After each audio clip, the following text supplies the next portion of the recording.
ये इतना बड़ा परेशानी का सबब बनने वाला है। मैं रिकॉर्ड पर आपको बता रहा हूं, क्योंकि सरकार की ना नियत है, ना उनके पास संसाधन है, ना राजस्व विभाग की कोई तैयारी है। इन्होंने बोतल से जिन का पिटारा खोल दिया, सबको बता दिया आइए आपके जमीन का सर्वे होगा। अब पूरे मैं आप लिख के रखिए 6 महीने के अंदर गांव गांव में, हर पंचायत में, गांव में, हर परिवार में झगड़ा लगाने का ये पूरा नीतीश कुमार ने उपाय कर दिया। अब आपको अपनी वंशावली बनानी है, अपने बहनों से, अपने बेटियों से, अपने परिवार में उन लोगों से नो ऑब्जेक्शन ला कर देना है जो कि शायद अब आपके साथ उसका संबंध मधुर नहीं है। किसी का जमीन किसी के नाम पर चला जाएगा, किसी का जिसका जो जोत है उसके पास मालिकाना हक उससे छीन लिया जाएगा, जिसके पास मालिकाना हक है उसको डिस्प्यूट में डाल देगा, तो फिर आप जमीन बेच ही नहीं पाइएगा। ये इतनी बड़ी समस्या है कि ये क्यों किया है नीतीश कुमार। अभी कुछ दिन पहले बिहार में लैंड का डिजिटाइजेशन हुआ। जब डिजिटाइजेशन हुआ तो बिना तैयारी के एक आउटसोर्स एजेंसी के लोगों को दे दिया गया कि लैंड के रिकॉर्ड को डिजिटाइज कीजिए, और लोगों को बता दिया गया जितना एंट्री करोगे उतना पैसा मिलेगा। तो हड़बड़ी में रजिस्टर 2 का जो डिजिटाइजेशन हुआ तो आपका जमीन दूसरे के नाम पर, भाई का जमीन भतीजा के नाम पर चढ़ गया, उससे पूरा नीचे कोहराम मचा। तो अब सरकार ने फिर आनंद फानंद में निर्णय लिया कि अब जमीन का सर्वे किया जाएगा, लेकिन सर्वे करने की कोई व्यवस्था, कोई सिस्टम बना नहीं है। अब लोग दिल्ली, बॉम्बे, बंगलोर से छोड़ छोड़ कर आ रहे हैं, आप लोग सुन रहे होंगे। गांव में लोग बैठे हुए हैं, अधिकारी अब पूरा आपसे पैसा का दोहन करेगा, और इस पूरी कुव्यवस्था में अगर कोई परेशान होगा तो बिहार की जनता होगी। तो आप ये लिख कर रखिए 6 महीना के अंदर, मार्च अप्रैल आते आते बिहार के समाज में सबसे बड़ी चर्चा और परेशानी का ये सबब बनने वाला है। जितने परिवार है सबसे पैसे का दोहन किया जाएगा, आपकी जमीन के मालिकाना हक को क्वेश्चन किया जाएगा। तो मेरा ये आपके माध्यम से सरकार को अपील भी है कि भाई अगर सर्वे करा रहे हो कराओ, लेकिन व्यवस्था फुल प्रूफ करके कीजिए, वरना लोगों की, गरीब लोगों की, सामान्य परिवार के लोगों की जो पुश्तों की जमीन है उसका सबका मालिकाना हक डिस्प्यूटेड हो जाएगा, और जो समस्या है जमीन की और जमीन से जुड़े विवादों की, उसमें एक्सपोनेंशियल उसमें वृद्धि होगी। अभी 1/3 जमीन में डिस्प्यूट है जो नीतीश सीएम रहे, और आपने कहा कि वो समाजवाद की परिभाषा नहीं दे सकता है, किस तरह? अरे भैया ऐसा है, हमने ये नहीं कहा कि समाजवाद का परिभाषा नहीं दे सकते। हमने तो उसके आगे कहा कि तेजस्वी यादव खड़े होकर उन्होंने विधानसभा में कहा कि हम और हमारे पुरखे, ये समाजवाद की भूमि है, ये हम लोग नहीं यहाँ रूल करेंगे तो कौन रूल करेगा। तो हमने ये कहा कि भैया ये कोई राजतंत्र तो है नहीं, और समाजवाद क्या दावा आप कर रहे हैं, समाजवाद के पुरोधा आपके पिताजी नहीं हैं, समाजवाद को बनाने वाले, समझने वाले दूसरे लोग हैं। और अगर आप समाजवाद को समझने का दावा करते हैं तो आपको तो समझ इसकी है नहीं, हमको मालूम है, लेकिन 10 दिन, 15 दिन, 1 महीना अपने टीचर वोचर से, एडवाइजर से के साथ बैठकर पहले समाजवाद को पढ़ लीजिए, तैयारी कर लीजिए, और तैयारी करने के बाद अगर दम है तो बिना कागज देखे हुए कैमरे पर बैठ के समाजवाद को परिभाषित कर लो, मैं मान लूंगा कि समाजवाद पर तुम्हारा अधिकार है। ये जो लोग समाजवाद का परिभाषा नहीं जानते हैं वो अपने आप को समाजवाद का पुरोधा बताते हैं। भैया लालू जी समाजवादी कहिया से हो गए? समाजवाद मधुलिमेक से जाना जाता है, समाजवाद लोहिया जी से जाना जाता है, समाजवाद जॉर्ज फर्नांडिस से जाना जाएगा। ये किस दिन से पुरोधा हो गए समाजवाद के? राजद ने आपको यह भी कहा है कि आप जाति छुपा कर राजनीति करते हैं। कौन? समाजवाद राजद ने यह भी कहा है कि जाति छुपा। भैया हमारा नाम है प्रशांत किशोर, सर्टिफिकेट में तो यही नाम लिखा हुआ है। अब उनके कहने से नाम तो बदलेंगे नहीं, और हमारे पिताजी का नाम है डॉक्टर श्रीकांत पांडे, वो भी नहीं बदलेगा। तो जैसे उनके बाबूजी का नाम है लालू प्रसाद यादव, वैसे हमारे पिताजी का नाम है डॉक्टर श्रीकांत पांडे। ना हम उनको जाति सूचक शब्द इस्तेमाल कर रहे हैं, ना उनको करना चाहिए। लेकिन बिहार में जिन लोगों को जाति से आगे कुछ समझ में ही नहीं आया, वो इसके अलावा वो क्या बोलेगा। अब तेजस्वी यादव हमसे बिहार में विकास पर तो चर्चा करेंगे नहीं, बिहार में सीडी रेशियो क्या है, पूंजी का पलायन क्या है, तो उनको समझ है नहीं। तेजस्वी यादव बिहार में एजुकेशन व्यवस्था कैसे सुधरेगा ये तो बता नहीं सकते हैं। ये जरूर बता सकते हैं कि भैया जाति का इस्तेमाल कैसे किया जाता है, अपहरण रंगदारी कैसे होता है। तेजस्वी यादव खड़ा होके जब डिप्टी सीएम ने तो कहा उस आदमी ने कि बिहार में जीडीपी तो देश में सबसे ज्यादा जीडीपी बिहार का है। अब देखिए, जिस आदमी को जीडीपी और जीडीपी के ग्रोथ में फर्क नहीं समझ है, अफसरों ने ये कहा होगा कि जीडीपी का ग्रोथ रेट बिहार में ज्यादा है। उस आदमी को समझ में आया कि जीडीपी ज्यादा है। भैया जीडीपी के हिसाब से तो हम लोग 28वें नंबर पर हैं, देश के सबसे गरीब और पिछड़े राज्य हैं, और उस राज्य का उप मुख्यमंत्री खड़ा होकर कह रहा है कि हम लोग तो जीडीपी के मामले में देश में सबसे आगे हैं। तो उस आदमी से आप क्या बात कीजिएगा। सर एक क्वेश्चन है सर, सीट आ सकते हैं आपके पार्टी अगुवाई? मेरे भाई ऐसा है, बिहार में जन स्वराज 243 सीट पर चुनाव लड़ेगा, 242 नहीं 243। और उस दल के रणनीतिकार चुनाव प्रबंधक प्रशांत किशोर हैं, और अभी तक प्रशांत किशोर ने 10 वर्ष में जिस किसी को भी चुनाव लड़ाया है वो चुनाव हारा नहीं है। तो जन स्वराज भी चुनाव हारेगा नहीं, ये बात आप लिख के रख लीजिए।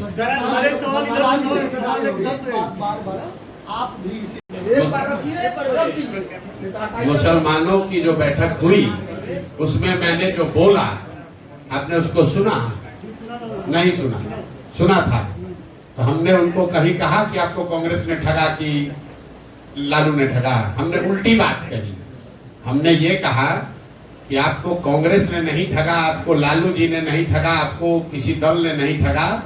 आप इसलिए इस बदहाली में हैं क्योंकि आपके कुरान में ये बताया गया है, पैगंबर साहब ने बताया है कि अगर जिस कौम को अपने रहनुमाओं की समझ नहीं होगी उसके ऊपर जालिम हुक्मरानों को मुसल्लत कर दिया जाएगा।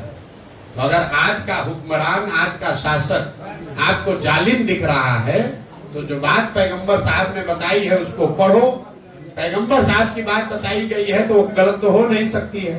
तो अगर आप गलत लोगों को रहनुमा बनाओगे, किसी को हराने के लिए चोर बदमाश डकैत को वोट दोगे तो आपके ऊपर जालिम हुक्मरान तो आएंगे ही आएंगे। आप पहले हम लोग कहे हो तो सुने नहीं।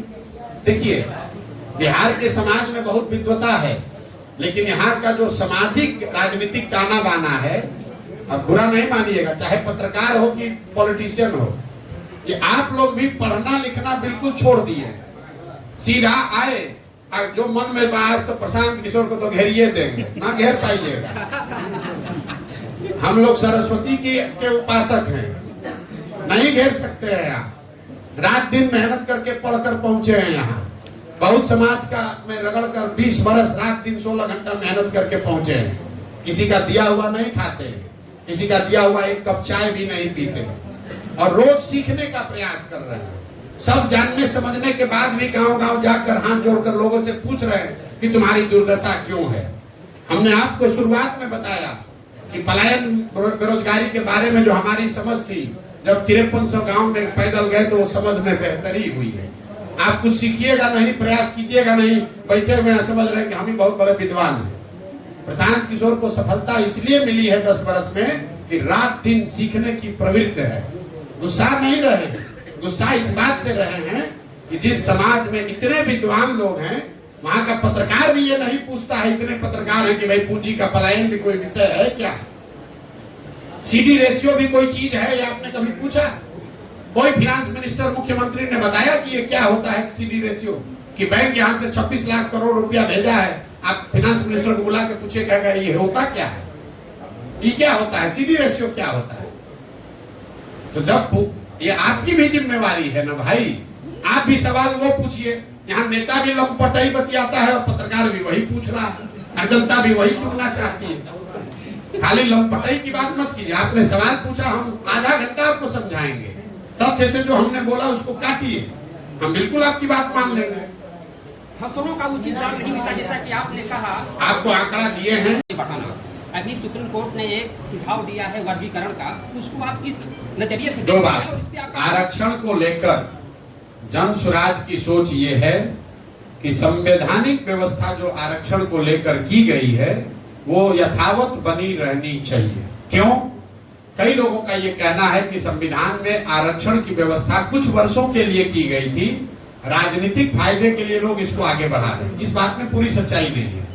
आरक्षण की व्यवस्था इसलिए की गई थी कि समाज के वो वर्ग जो सामाजिक, राजनीतिक, आर्थिक तौर पर पीछे छूट गए हैं, उनको प्रोएक्टिव सहायता देकर आगे किया जाए। तो आरक्षण तब तक रहना चाहिए जब तक जो वर्ग पीछे छूट गए हैं वो सामान्य वर्ग के बराबर न हो जाएं शैक्षणिक, आर्थिक, सामाजिक स्तर पर। इसका उदाहरण आप समझ लीजिए। मान लीजिए कि सरकार गरीबी हटाने के लिए कार्यक्रम शुरू की 1980 में। गरीबी जितना चाहते थे वही उस तरीके से नहीं हटा, तो क्या गरीबी हटाओ का कार्यक्रम रोक दिया जाएगा? नहीं। उस कार्यक्रम से जितनी सफलता मिलनी चाहिए थी वो नहीं मिली। तो गरीबी हटाने का कार्यक्रम और प्रयास तब तक जारी रहेगा जब तक कि गरीबी रहेगी। उसी तरह आरक्षण जो है वो तब तक होना चाहिए जब सामान्य वर्ग और जिन वर्गों को आरक्षण मिल रहा है उनकी सामाजिक, राजनीतिक, आर्थिक स्थिति करीब करीब बराबर न हो जाए। दूसरा सवाल है वर्गीकरण का। तो मैंने डंके की चोट पर कहा है, बिना किसी दबाव के, जन सुराज विचार के तौर पर वर्गीकरण के पक्ष में है। जिन वर्गों को राजनीति जो आरक्षण मिल रहा है उनके अंदर अगर वर्गीकरण का कोई फॉर्मूला उन समाज के लोगों से बातचीत करके निकलता है तो उस समाज के व्यापक हित में है। ये बिहार में अभी चर्चा शुरू हुई है, देश के अन्य हिस्सों में ये लड़ाई बहुत पहले से चल रही है। आप आंध्रा में चलिए, वहां दलित समुदाय में दो महत्वपूर्ण जाति हैं, माला और मडिगा। और माला लोग ऐसा माना जाता है किसी के लिए रिजर्वेशन अलग से रहा है। बिहार में कर्पूरी ठाकुर जी ने एनेक्शन 1 की व्यवस्था करी है। तो ये कोई नई बात नहीं है। यूपीए की सरकार में भी रोहिणी कमेटी जो बनाई गई थी वो वर्गीकरण के लिए बनाई गई थी, सब क्लासिफिकेशन विद इन रिजर्वेशन। उसके बाद 2018-19 में मोदी जी ने उस कमेटी को संवैधानिक दर्जा भी दिया। अब उसका रिपोर्ट आने दीजिए। लेकिन विचार के तौर पर ये ठीक है, क्योंकि ओबीसी समाज या ईबीसी समाज या एससी समाज, ये बहुत बड़ी संख्या में इसमें लोग हैं और वो आप सबको बराबर नहीं कर सकते। उसमें भी कुछ लोग बहुत पीछे हैं, कोई बहुत ऊपर है। तो सब क्लासिफिकेशन के हम लोग पक्ष में हैं। पिछले 10 साल से कभी जदयू का चुनावी स्क्रिप्ट लिखा, कभी बीजेपी का लिखा, हम लोगों ने सुना। अब पिछले 10 साल से क्या कर रहे हैं जब भ्रष्टाचार में हमारा दोनों सरकार। ठीक, ये इन्होंने अच्छा सवाल पूछा कि भाई आप तो 10 वर्ष से अलग अलग दल को जिताए, तो अब काहे जगह? आप पत्रकार कब बने? जब पढ़ लिख कर पत्रकारिता का डिग्री मिला तभी न बने। तो हम तो भाई कोई मुख्यमंत्री, प्रधानमंत्री के लड़के हैं नहीं। हमारी काम ही हमारा पहचान है। आप यहाँ इतने बड़ी संख्या में आए हैं आज हमसे बात करने, इसलिए नहीं कि हम 2 वर्ष से पैदल चल रहे हैं, इसलिए कि आप जानते हैं कि 10 वर्ष में हमने जो काम किया है, हम लोगों को जिताते हराते रहे। अगर वो काम न किए होते तो आप यहाँ हमारा इंटरव्यू लेने आते? नहीं आते। आपको एक उदाहरण देके बता रहा हूँ। शाहरुख खान का नाम आप सुने होंगे। शाहरुख खान को जब हीरो बनना था तो उन्होंने अपना करियर का शुरुआत किया। टीवी पर एक सीरियल आता था फौजी सर्कस, दो सीरियल आता था, एक फौजी एक सर्कस। टीवी में सीरियल में काम किए, थोड़ी सफलता मिल गई तो बॉम्बे गए, वहां पर पिक्चर साइन किए। तो पिक्चर साइन किसका किए? जिस आदमी ने भी काम का उनको ऑफर दिया होगा, जो पिक्चर मिली उसको साइन किया, उसमें काम किया। 2-4 पिक्चर हिट हो गई तो उन्होंने कहा नहीं, अब तो हम रोमांटिक अपने तरीके का पिक्चर बनाएंगे। वो सब पिक्चर भी हिट हो गया। तो फिर उन्होंने कहा नहीं, अब तो हम खाली यश जौहर और यश चोपड़ा और करण जौहर का ही पिक्चर बनाएंगे। वो पिक्चर और हिट हो गया, मेगा स्टार हो गए। तो अब शाहरुख खान ये कह रहे नहीं, हम 3 वर्ष में खाली अपने पसंद के स्क्रिप्ट पर ही काम करेंगे। अब इसकी तुलना आप कर लीजिए अभिषेक बच्चन से। पहले सुन लीजिए, इतना आतुर मत होइए। अभिषेक बच्चन अमिताभ बच्चन के लड़के हैं। तो पहले दिन उन्होंने कहा कि हमको अब एक्टर बनना है, तो जेपी दत्ता जब पिक्चर बनाएंगे तब हम एक्टर बनेंगे। मेरे भाई, क्योंकि शाहरुख खान के बाबूजी अमिताभ बच्चन नहीं है। अगर आपके बाबूजी इतने बड़े आदमी नहीं हैं तो आपको अपना रास्ता, अपनी पहचान खुद से ही बनानी है। तेजस्वी यादव को किसी पहचान की जरूरत नहीं है, क्योंकि उनकी पहचान है कि लालू जी के लड़के हैं। और हम अगर आएंगे कहेंगे हम प्रशांत किशोर है, तो हमको यहाँ रास्ता में कौन पहचानेगा? लेकिन जब लोग बताएगा कि ये वही प्रशांत किशोर है जो सरकार बनाते बिगाड़ते हैं, तब लोग ध्यान से सुनेगा। तो जो आदमी भी अपने दम पर आगे बढ़ा है उसका रास्ता आपको टेढ़ा मेढ़ा दिख सकता है, लेकिन तय आपको करना है कि जो बाबूजी के नाम पर आगे बढ़ा है उसमें आपका भरोसा है कि जिसने अपनी बुद्धि अपनी ताकत से अपनी जगह बनाई है उसमें आपका भरोसा है? सर 243 का चुनाव ने कहा अरविंद केजरीवाल ने कि हम सुधार देंगे, हम और हमारे 10 लोग सुधार देंगे। प्रशांत किशोर यहाँ कह रहे हैं कि एक प्रशांत किशोर को छोड़िए 10 प्रशांत किशोर भी आएंगे तो भी बिहार नहीं सुधरेगा। बिहार तब सुधरेगा जब बिहार के लोग सुधरेंगे, और लोग को सुधारने के लिए हम 2 बरस से पैदल चल रहे हैं। और आप कह रहे हैं कि आम आदमी पार्टी में कितना दिन कौन पैदल चला, किस समाज के पास लोग गए? उन्होंने आंदोलन किया, एक दल बना लिया और दल बनाकर कहा कि हम ये काम करेंगे। आप आम आदमी पार्टी का बात छोड़िए, देश में कोई भी उदाहरण ऐसा आपके पास हो जहां दल बनाने से पहले 2 बरस तक समाज में कोई पैदल चल के 1 करोड़ लोगों को इकट्ठा करके एक साथ दल बना रहा हो? आप हमको उदाहरण बता दीजिए, हम मान लेंगे। दल का संविधान बन रहा है, सुनिए, ऐसा है, दल का संविधान बन रहा है। ये पहली ऐसी देश में पार्टी है जिसके संविधान को बनाने के लिए 1000 जगहों पर लोग बैठक कर रहे हैं। कौन बैठक कर रहा है? बिहार के चुने हुए माननीय 150 लोग जिलों में, प्रखंड में जाकर संविधान पे चर्चा कर रहे हैं, पार्टी के संविधान पर, कि दल का संविधान कैसा हो, यहाँ दल कैसे बनता है। बिहार में जो दल बनाया कहा हम ही होंगे इसके नेता, और उसके हमारे बाद होगा हमारा बेटा। अब तुम लोग जितना आदमी बिहार के हो तुम लोग झंडा ढो। ये पहला दल है जिसमें प्रशांत किशोर कह रहे हैं कि दल बनेगा तो इसका नेता प्रशांत किशोर ना है ना होंगे। अब 2 तारीख को होगा दल बनेगा तो देखिएगा कि प्रशांत किशोर इसके नेता नहीं बनेंगे। प्रशांत किशोर पहले भी 2 बरस पैदल चल रहे थे और 2 अक्टूबर के बाद भी पैदल ही चलते हुए दिखेंगे, क्योंकि हम ये संकल्प लेकर आए हैं कि बिहार को सुधारे बगैर मानेंगे नहीं, चाहे 5 बरस पैदल चलना पड़े कि 10 बरस। कैसे सुधर रहा है? अभी तक सर आपने समस्याएं ही गिनाया, लेकिन आपने उसका सॉल्यूशन नहीं गिनाया। किसने? आप कहाँ के रहने वाले हैं कि सॉल्यूशन नहीं सुना? आप यहाँ रहते हैं, झारखंड में रहते हैं। 2 बरस से चिल्ला के गांव में जाकर बता रहे हैं कि पलायन कैसे रुकेगा, ये बता रहे हैं कि शिक्षा कैसे सुधरेगा, ये बता रहे हैं कि खेती को खाने वाले खेती से कमाने वाला खेती कैसे बनाया जाएगा, पूरा उसका ब्लूप्रिंट दे रहे हैं। लेकिन हमको मालूम है आप जैसे बहुत लोग हैं जिसको सुनना नहीं है, इसीलिए मार्च में इसका पूरा विजन डॉक्यूमेंट कागज जारी करेंगे।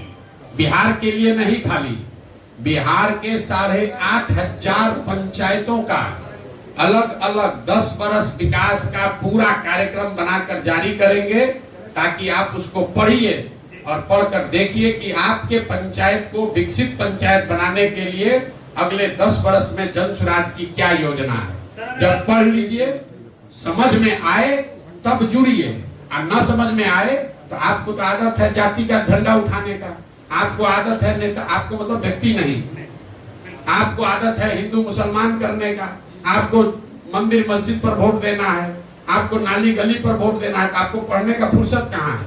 यहाँ तो व्हाट्सएप यूनिवर्सिटी है, व्हाट्सएप पर देखे और उसी पर चाहते हैं दुनिया सुधर जाए। तो हम व्हाट्सएप यूनिवर्सिटी वाले नहीं हैं। बिहार में ये ज्ञान की भूमि रही है, लेकिन ये दुर्भाग्य देखिए, यहाँ जो आदमी शर्ट के ऊपर गंजी पहन ले उसी को आप लोग नेता बताते हैं। जिस व्यक्ति को भाषा का विषय का ज्ञान ना हो उसको आप लोग बताते हैं जमीनी नेता। जो आदमी लंपट है, बदमाश है, कभी पास नहीं हुआ, कभी कुछ किया नहीं जीवन में, उसको आप लोगों ने नेता हम लोगों ने बना दिया। तो जब आप चोर चुहेड़ बालू माफिया शराब माफिया को नेता बनाइएगा तो आपके बच्चे को पढ़ाएगा कि उससे ड्रग्स बिचवाएगा? सर एक सवाल और है सर, बहुत हम लोग बाद में उसकी स्थिति हुई राजनीतिक दलों की तरफ, आपने उनमें क्या? मेरे भाई ऐसा है, आप पत्रकार हैं, इतना तो कम से कम पढ़ लिख कर आइए। आम आदमी पार्टी और जन स्वराज में एक भी समानता अगर हो तो आप बताइए। आप कह रहे हैं कि इसी तरह से आई थी। आम आदमी पार्टी अन्ना के आंदोलन से निकली हुई पार्टी है। जन स्वराज में हम लोग रोज कह रहे हैं कि प्रशांत किशोर का जन स्वराज का आंदोलन में कोई यकीन ही नहीं है। हमने 2 बरस में कोई धरना प्रदर्शन, टायर फूको, बिहार बंद करो, चक्का जाम करो कभी किया? हमने ये कहा कि हम सुधार देंगे कि कौन सुधार देगा? हमने बताया कि एक कोई लॉ लाओ, जन लोकपाल बनाओ, इससे भ्रष्टाचार खत्म होगा। हम तो ये भी नहीं कह रहे कि आप वोट जन स्वराज को दीजिए। हम ये जन स्वराज आंदोलन नहीं है, हमारा आंदोलनों में कोई यकीन नहीं है। जन स्वराज गांधी जी की सोच से प्रभावित आजादी से पहले जो कांग्रेस थी उस कांग्रेस को फिर से पुनर्जीवित करने का अभियान है, जिसमें समाज का हर वो व्यक्ति जो बिहार में सुधार करना चाहता है वो इस व्यवस्था से जुड़कर अपनी योग्यता क्षमता के अनुसार कुछ न कुछ योगदान कर सके। जैसे आजादी से पहले जो लोग आजादी की लड़ाई में योगदान करना चाहते थे वो तब की कांग्रेस में ज्वाइन करते थे और अपनी क्षमता के अनुसार उस कांग्रेस में जो काम मिलता था वो करते थे। तो जन स्वराज वो व्यवस्था है, वो प्लेटफॉर्म है जहां आप आइए, अपनी क्षमता के अनुसार काम लीजिए और अपने बिहार में बच्चों के भविष्य के लिए वोट दीजिए, उनके भविष्य के लिए बेहतर काम कीजिए, तभी सुधार होगा। इसका आम आदमी पार्टी से क्या लेना देना है? पर आम हो ना हो, हमको वोट नहीं दोगे तो भाजपा चली आ जाएगी। तो ये जो भाजपा, और सिर्फ ये राजद की बात नहीं है, जैसे राजद के लोग मुसलमानों को डराकर भाजपा का डर दिखाकर वोट ले रहे हैं, उसी तरह नीतीश कुमार और भाजपा वाले लालू का डर दिखाकर वोट लेते हैं। तो बिहार के ये दोनों दलों को मुफ्तखोरी की आदत लग गई है। काम न करे, लोग जनता जितना भी परेशान रहे, चुनाव के समय आकर कहें कि भैया काम तो नहीं किए हैं लेकिन हमको वोट नहीं करोगे तो लालू जी का राज वापस आ जाएगा। तो फिर आदमी गाली दे के भी कहता है चलो भाई इसी को, तो नहीं तो लालू का जंगल राज आ जाएगा। यही हाल मुसलमानों का है। मुसलमान जान रहा है कि उसके साथ कितनी बड़ी ठगी की गई है, मुसलमान ये जान रहा है कि उसके बच्चों का भविष्य कैसे बर्बाद किया गया है, लेकिन भाजपा को तो दे नहीं सकता है, तो डर के मारे फिर लालू जी को ही देता है। भाई राजद वालों को तो हमने चुनौती दी है कि तुम कहते हो तुम मुसलमानों के मसीहा हो, तो मुसलमानों की आबादी 18% आबादी के हिसाब से उनको टिकट दे के दिखाओ। जन सुराज ने तो घोषणा की है कि जिस समाज की जितनी आबादी है उस समाज के काबिल आदमी से उतने काबिल लोगों को निकाल कर टिकट दिया जाएगा। तो अगर राजद तो वोट लेकर, मतलब जो मुसलमानों, जिन मुसलमानों के वोट से राजद का लालटेन जल रहा है, उनको भागीदारी दे दें ये लोग। हमको बी टीम सी टीम कहने से क्या होता है? कल भाजपा वाला कह रहा है कि हम नीतीश के और राजद के बी टीम हैं। मेरे भाई, हम जनता, बिहार की जनता के बी टीम हैं, जनता का बी टीम है। और जो काम हम 10 बरस करते थे, आपको लग रहा है कि हम काम कोई दूसरा शुरू कर दिए, ये आपका भ्रम है। हम काम वही कर रहे हैं जो 10 बरस से करते रहे, जिसमें देश भर में झंडा गाड़े हैं। पहले हम क्या करते थे? नेताओं को, दलों को ये बताते थे कि अपना संगठन कैसे बनाओ, कैसे चुनाव लड़ो, किस विषय पर मैनिफेस्टो निकालो, कैसे भाषण दो, कौन से आदमी को टिकट दो, तो लोग जीत जाता था। हम भी अब काम तो वही कर रहे हैं। अब फर्क इतना है कि दल और नेता को छोड़कर बिहार की जनता को बता रहे हैं गांव गांव जाकर कि भैया तुम अपना संगठन कैसे बनाओगे, तुम किन विषय पर चुनाव लड़ोगे, किस आदमी को अपने बीच से निकाल कर टिकट दोगे, लड़ाओगे चुनाव तो जीतेगा। प्रशांत किशोर जन सुराज के रणनीतिकार हैं, बिहार के जनता के रणनीतिकार हैं। तो जब हम जदयू जैसे मरे हुए दल के रणनीतिकार हुए तो जीत गए, ममता जी के रणनीतिकार हुए तो जीत गए, मोदी जी के रणनीतिकार हुए तो जीत गए। तो इस बार बिहार के जनता के रणनीतिकार के तौर पर हैं। 2 तारीख को बिहार की जनता मिलकर दल बना रही है और उस दल को जिताने का जिम्मा प्रशांत किशोर का है। और आपको उसका बानगी दिखेगा यहाँ कैमूर में। अगर 2 तारीख को, 2 अक्टूबर को जब दल बना, वहां कहीं लोगों ने प्रस्ताव पारित कर दिया कि कैमूर में जो रामगढ़ में चुनाव हो रहा है उसको जन सुराज लड़ेगा, तो आप मान कर चलिए कि वो चुनाव लड़ाने का रणनीतिकार प्रशांत किशोर होंगे। कैमूर में बैठ के बिहार के बच्चों के लिए वोट इस बार पड़ेगा, रामगढ़ में नेताओं के बच्चों के लिए वोट नहीं पड़ेगा। राज है, जैसे लालू जी के राज में अपराधी गन लगाकर लूटता था, नीतीश के राज में अधिकारी जो है वो कलम लगाकर लूट रहा है। लालू जी के राज में जो अपराध होता था, लूटपाट होती थी, वो रात में होता था। ये नीतीश के राज में अधिकारी दिन में ही भरे दोपहरी में लोगों को लूट रहे हैं। जैसे लालू जी के राज में अपराधी डरता नहीं था, कहता था जाओ जो करना है कर लेना, हम किसी से नहीं डरते हैं। वही हाल नीतीश के राज में अधिकारियों का है। आपसे घूस लेगा ही लेगा, आप चाहे पत्रकार है कि जनप्रतिनिधि है, कितने बड़े आदमी हैं, वो कहता है जिसको जो करना है कर लो, पैसा लेंगे ही लेंगे। तो ये जो नीतीश का राज है ये अधिकारियों का जंगल राज है। ये क्यों है? ये इसलिए है कि नीतीश कुमार ने पिछले कुछ वर्षों में सत्ता और संसाधन का पूरी तरीके से केंद्रीकरण कर दिया है।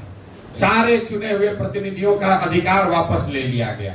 कोई आप मुखिया, विधायक का, मुखिया सरपंच का बात छोड़िए, विधायक मंत्री का भी कोई वैल्यू नहीं है, इवन अफसरों का कोई वैल्यू नहीं है। सरकार को चला कौन रहा है? सरकार को सिर्फ 5 लोग चला रहे हैं। वो 5 कौन लोग हैं?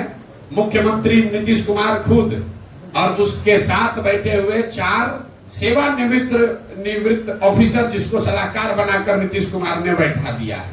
यार ये लोग, इन पर कोई अकाउंटेबिलिटी नहीं है, क्योंकि इनको ना सर्विस कंडीशन इन पर लागू होता है, ना ये पॉलिटिशियन है कि ये कोई संविधान का इन पर कोई प्रभाव है, ना ये जनता के द्वारा चुने गए हैं, और न ही ये किसी परीक्षा को पास करके आए हैं। किसी जमाने में अफसर थे, अब नीतीश कुमार ने उनको सलाहकार बनाकर 5 लोगों को बैठा लिया है, और यही लोग 13 करोड़ बिहार के लोगों के भविष्य को तय कर रहे हैं, जो जिन पर कोई ऊपर से कंट्रोल नहीं है। जो इनका मन हुआ वही ये लोग करेंगे। दूसरा जो आपको मैंने बताया, जो सबसे ज्यादा शब्द सुना